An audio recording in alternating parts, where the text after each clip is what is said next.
এই রাহমাতুল লিল আলামিনের সঙ্গে তাওরাত কিতাবের পণ্ডিত গো, তাওরাত কিতাবের পণ্ডিত হলো হযরত ফারেস। নাম কি? উনি ছিল কোরআনের হাফেজ। আমাদের দেশে অনেক হাফেজ সাহেব এখন পণ্ডিতগিরি করে কি করে কথা কয় না। এ তো বাবা ওই কিতাবের তাওরাত কিতাবের পণ্ডিত। তাওরাত কিতাব নাজিল হলো হযরত মুসা আলাইহিস সালামের কাছে। এই কিতাবখানার মধ্যে আমার নবীর নাম, কার নাম? আমার নবীর নাম। বন্ধুরে শুনে নাও, রাহমাতুল লিল আলামিনের নাম কিতাবের মধ্যে। হারেস যা বলে, হে নবী মুসা, বলে কি কিতাব? বলো আপনার। আমি তাওরাত কিতাব মুখস্থ করেছি, বিদ্যা অর্জন করেছি, কিন্তু এই তাওরাত কিতাবের ভিতরে রাহমাতুল লিল আলামিনের নামটা বারবার পাই, আমার খুব রাগ হয়ে যায়। এই কিতাব থাকবে, আপনার কিতাব, আপনার নাম থাকবে, কেন আপনার কিতাবের মধ্যে আখেরি নবীর নাম থাকবে? মুসা আলাইহিস সালাম ডাকতে বলে, আরে শুনে নাও, এই নামটার খাতিরে আমি মুসা আলাইহিস সালামকে আল্লাহ জগতের মধ্যে পাঠাইল। জোরে কোন সুবহানাল্লাহ, আরো জোরে। এর যিনি মুসা আলাইহিস সালামের জন্য মুসলমান, বনি ইসরাইলের নবী গো, এত নবী তাদের মধ্যে পাঠানো পর যুগশ্রেষ্ঠ নবী, নবীদের নবী রাহমাতুল লিল আলামিন জগতের মধ্যে আগমন করলেন, যার প্রশংসা করেন আমার আল্লাহ। আর একটু জোরে বল, সেই প্রশংসা কি? আল্লাহ নামাজ পড়ে না, আল্লাহ রোজা রাখে না, আল্লাহ রোজা রাখেনি, আল্লাহ নামাজ পড়েনি, কথা কয় না, কোরআন শরীফ পড়ে। আল্লাহ একটা কাজ করে, সেই কাজটা কি জানেননি? সেই কাজটা তারা হাবিবের উপরে দুরূদ পড়ে। জোরে কোন ঠিক কিনা? আল্লাহ কয়, ইন্না নিশ্চিন্নাল্লাহ, আমি আল্লাহ, ইউসাল্লুনা, আমি পড়েছি আলান নবী, আমার নবীর উপরে, ইয়া আইয়ুহাল্লাযীনা আমানু, ঈমানদারেরা, বিশ্বাসীরা, সাল্লু আলাইহি ওয়া সাল্লিমু তাসলিমা, দুরূদ সালাম পাঠ করো আমার নবীর উপরে। এই মুসলমান শুনে নাও, আল্লাহ কয়, ইন্না, নিশ্চয় নিশ্চয়, ইন্নাল্লাহ, আমি আল্লাহ। আল্লাহ কোরআন শরীফ পড়ে না, আল্লাহ নামাজ পড়ে না, আল্লাহ তাসবিহ পড়ে না, আল্লাহ কিন্তু নবীর উপরে দুরূদ পড়ে, নবীরে ভালোবাসে। আমার ভাইরা, আমার বন্ধুরা, আমার শুনে নাও, দিলের কান্ডা লাগা শুনে নাও। এবার হারেস কি করলেন? রাগান্বিত হইয়া, মনে আসেনি, রাগান্বিত হইয়া তাওরাত কিতাব থেকে সঙ্গে সঙ্গে রাসূলুল্লাহর নামগুলো কেটে দিলেন। নাউজুবিল্লাহ বলেন, আরো জোরে। নামগুলো কেটে দিলেন। কেটে দেওয়ার সঙ্গে সঙ্গে গুইসাব হয়ে গেছে। কি হয়ে গেছে? জোরে বলেন, কি সাপ? গুইসাব হয়ে গেছে। এখন গুইসাব ঘরের মধ্যে গোংড়ায়, গোংড়ায়, জোরে জোরে গোংড়ায় গুইসাব ফুসফুস করে না, ঘরের মধ্যে গোংড়ানো আওয়াজ হয়। বিবি দরজার পাশে দেখে ডাকতে বলে, বিবি রে, দরজাটা খোল, বড় বিপদের মধ্যে আছে। বিবি যখন দরজা খুলছে, খুলে দেখে ঘরের ভিতরে সাপ। করে বাপ রে বাপ, সর্বনাশ। হারেস কয়, বিবি রে, আমি সাপ না, আমি হারেস। আল্লাহ, আরে আমি তোর স্বামী, তাওরাত কিতাবের পণ্ডিত, ওই তাওরাত কিতাবের হাফেজ। কয়, কি বলো? কাহা, আমি তোর স্বামী, আমার দিকে পালাস না, আমি সাপ না। কয়, কি হয়েছে? কয়, রাসূলুল্লাহর পরে মুহাম্মাদের নামটা তাওরাত কিতাব থেকে কেটে দেওয়ার সঙ্গে সঙ্গে আমি অর্ধেক গুইসাব অর্ধেক মানুষ হয়ে গেছি। এখন জলদি করে যা, নবী মুসা আলাইহিস সালামের কদমের মধ্যে চলে গেলেন হারেসের বিবি, আপনজনদের নিয়ে মুসা আলাইহিস সালামের কাছে। মুসা আলাইহিস সালাম ডাকতে বলে, আমার আল্লাহ, তুমি আমার হারেসকে দাও ক্ষমা করিয়া, আমার হারেস তাওরাত কিতাবের পণ্ডিত, তুমি তারে মাফ করে দাও। আল্লাহ কয়, জিবরিল আমিন দৌড়ে আসা, একটা মিনিট দেরি করিস না, কারণ আমি আমার সঙ্গে যদি বেয়াদবি করতে, আমার কাছে ক্ষমা চাইলে মাফ করে দিতাম। এমন যার সঙ্গে বেয়াদবি করেছে, ও বন্ধু শুইনা নাও, যার জন্য এই আসমান জমিন, যার জন্য কুল কায়নাত আমি বানাইলাম, যে বন্ধুর প্রেমে পড়িয়া সেই বন্ধুর লগে বেয়াদবি করেছে, আমি আল্লাহ ক্ষমা করতে পারি না। হারেস বলে, আল্লাহর নবী মুসা রে, আমি আর মানুষ হতে চাই না, তবে একটা দাবি করব, যতদিন পর্যন্ত ওই নবীর সঙ্গে আমার সাক্ষাৎ না হয়, রাহমাতুল লিল আলামিনের সঙ্গে যতদিন পর্যন্ত সাক্ষাৎ না হয় ততদিন পর্যন্ত যেন আমার আল্লাহ মৃত্যু দেয় না, ততদিন পর্যন্ত আমার বাঁচার একটা সুযোগ দোয়া চান। এইবার মুসা আলাইহিস সালাম হাত উঠাইয়া দিলেন, আল্লাহর দরবারে দুটি হাত উঠাইয়া দোয়া কর, আল্লাহ তুমি হারেসকে ভালো করে দাও, আল্লাহ তুমি হারেসকে ওই পর্যন্ত বাঁচায় রাখো। আমার তাওরাত কিতাবের পণ্ডিত হারেসকে তুমি আল্লাহ হায়াতের মধ্যে বরকত দান করো। দোয়াটা আল্লাহ কবুল করলেন। 1 যুগ 2 যুগ 3 যুগ চলে গেল। এইদিকে আবার আমার নবীজি দুনিয়ার মধ্যে আগমন করলেন। এই খবর অত্র এলাকার মধ্যে ছড়িয়ে পড়লেন। নবীজি যখন মুসলমান দুনিয়ার মধ্যে আগমন করিয়া নবীজি যখন 18 বছর বা 20 বছর যৌবন হয়ে গেল, এ মুসলমান শুনে নাও, এবার নবীর কাছে খবর আসলো, নবী গো ওই মক্কা থেকে মদিনায়, ও দুনিয়ার মানুষ শুনে নাও, মদিনার বুকে হারেস কান্দে আর মক্কায় নবীজি দুনিয়ার মধ্যে আগমন করেছে। মদিনা থেকে পায়ে হেঁটে আসতে লাগলো 6 মাস। কয় মাস? 6 মাসের রাস্তা বুকে হেঁটে হেঁটে আসলো। আসিয়া আবু জেহেলের বাড়ির সামনে আসিয়া সাপটা বড় ক্লান্ত হয়ে গেছে। আবু জেহেলের বাড়ির সামনে একদম টানটানি হয়ে ঘুমায় আছে। আবু জেহেল সকালবেলা ঘুম থেকে উঠে দেখে রে বাড়ির সামনে বিশাল একটা গুই সাপ।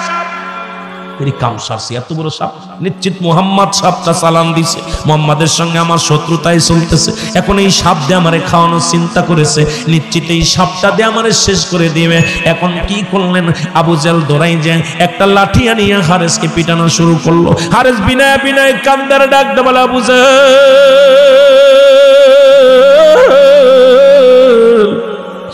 আমারে মারিস না, আমি মরে গেলে ক্ষমা পাওয়ার সুযোগ পাবো না। এরে আমি কই সাপ না রে, আমি তাওরাত কিতাবের পণ্ডিত, আমি হারেস। ওই মুহাম্মাদের সঙ্গে নূরের নবী রাহমাতুল লিল আলামিনের সঙ্গে বেয়াদবি করার কারণে তার নামটা আমি তাওরাত কিতাব থেকে কাটার কারণে আজকে আমি গুইশান হয়ে গেছি। আমি তোর কাছে ক্ষমা চাই, আমাকে তুই মারিস না। আমি তোর কাছে ক্ষমা চাই রে আবু জেহেল, আমার গায়ের বাড়ি মারিস না, আমি সহ্য করতে পারি না। মারবি, আমার নবীর কাছে ক্ষমা চাওয়ার পরে আমার নবী যদি ক্ষমা করে দেয় এরপরে আমাকে দুনিয়া থেকে বিদায় কর, একটা সুযোগ দে রাসূলের রওজা, রাসূলের কাছে যাওয়ার একটা সুযোগ করে দে। আবু জেহেল ডাকতে লোকজনের বলে, তোমরা কে কোথায় আছো, লাঠি নিয়ে আসো। আরে মুহাম্মদ সাপ পাঠাইছে আমারে মারার জন্য, আর সাপ পালে ওরে মারতে বারণ করে, একে তো সারা যাবে না, জলদি আয়, লাঠি নিয়ে আয়। লাঠি দিয়া পিটাইয়া আবু বাদানকে কি করলেন? হারেসকে পিটাইয়া হাড্ডি গুড্ডি ভেঙে দিলেন। হারেস চোখের পানি ছেড়ে কান্দার বলে, হারেস ডাকতে বলে, আবু জেহেল রে, আর আমি সইতে পারি না, আমি অভিশপ্ত হয়ে মারা যদি যাই রে, আল্লাহর আদালতে আমি কি জবাব দিব? আবু জেহেল রে, তোরে অনুনয় বিনয় করি আমারে মারিস না, আর পারছি না, আর সহ্য করতে পারছি না, আমাকে মারিস না, একটা বার সুযোগ দে, রহমতের নবীর কাছে ক্ষমা চার একটা সুযোগ আমারে করে দে। আরে একটা সুযোগ যদি আমি পাই রে, ওই নবীর কদমের মধ্যে ক্ষমা পাওয়ার একটা সুযোগ আমারে করে দে। আবু জেহেল পিটাইয়া মারি ফেললেন, সাপটাকে মারলেন। মরা পর হারেস এ মুসলমান গুই সাপটারে পুড়াইয়া এবার কি করলেন? আগুনে তারে পুড়াইলেন। এত মারিয়া শুধু ক্ষান্ত হয় নাই, আগুন দিয়া পুড়াইয়া ছাই বানাইলেন। ছাই বানায় একটা পাতিলের মধ্যে ভরলেন। পাতিলের মধ্যে ভরিয়া কয়, মুহাম্মাদের জাদুগিরি আজকে শেষ, এবার দেখবো কেমন জাদুকার মুহাম্মদ, আজকে পরীক্ষা শুরু হয়ে যাবে। এবার সাপটারে পুড়াইয়া ছাই বানাইয়া নিয়ে একটা পাতিলের মধ্যে নিয়ে নবীজির দরবারে চলে গেলেন। ডাকতে বলে, এ মুহাম্মদ সাল্লাল্লাহু আলাইহি ওয়াসাল্লাম, ডাকতে বলে, এ মুহাম্মদ, আব্দুল্লাহর বেটা মুহাম্মদ, শোনো, আমার এই পাতিলের মধ্যে কি আছে যদি বলে দিতে পারো, আমি এক বাক্যে বলতেছি, আমি আবু জেহেল কালেমা পড়ে মুসলমান হয়ে যাব। এক বাক্যে বলতেছি, আমি একটা সেকেন্ড দেরি করব না, কালেমা পড়ে মুসলমান হয়ে যাব। এবার বাজান রে, আমার নবী ডাক দেখায়, চাচা আবু জেহেল শোনো,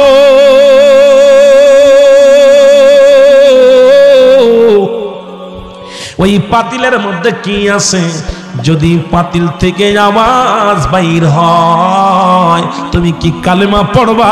কয়, বাবা তুই কি বলিস, তাহলে তার কোনো কথাই নাই। এবার যখন আমার নবীজি আঙ্গুল মুবারক, শাহাদত আঙ্গুল মুবারক পাতিলের দিকে ধরে বলে, পাতিলের মধ্যে কি আছে আল্লাহ তার জবান খোলায়া দাও।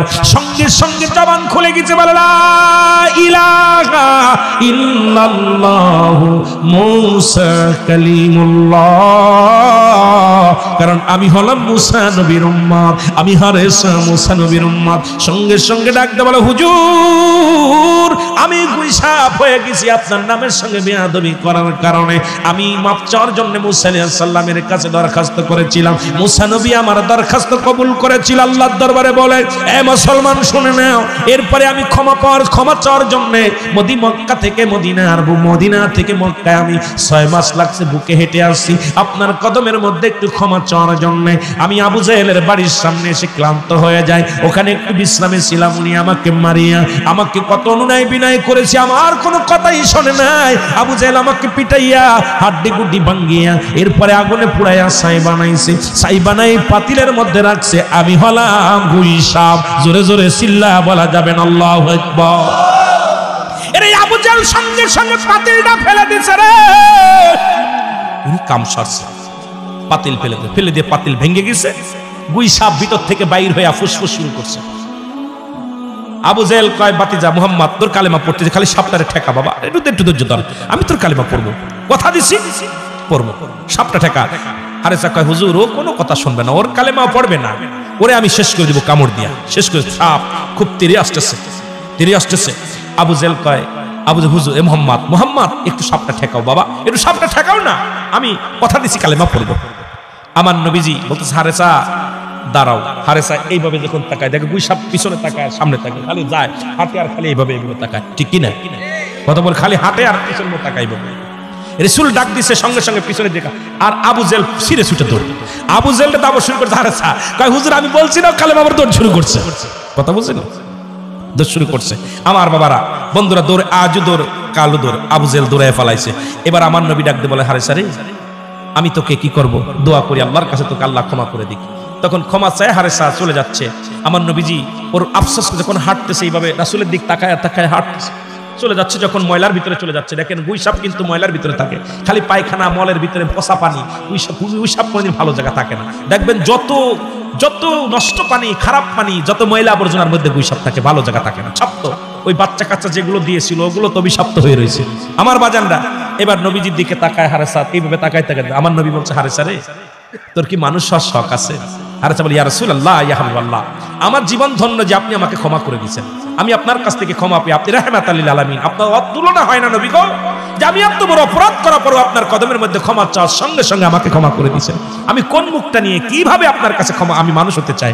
আমার নবী বলেন, আয় তোরে আমি মানুষ বানাবো। আমার নবী আবার দোয়া করলেন আল্লাহর দরবারে, সঙ্গে সঙ্গে গুইসাপ থেকে মানুষ হয়ে গেছে। জোরে বলেন সুবহান। যতদিন পর্যন্ত দুনিয়ার মধ্যে জিন্দা ছিল, রাসূলের গোলামি করে আমার রাসূলের দরবারে থেকে জীবন যাপন করছে। জোরে বলেন মারহাবা, আরো জোরে বলেন, আরো জোরে বলেন।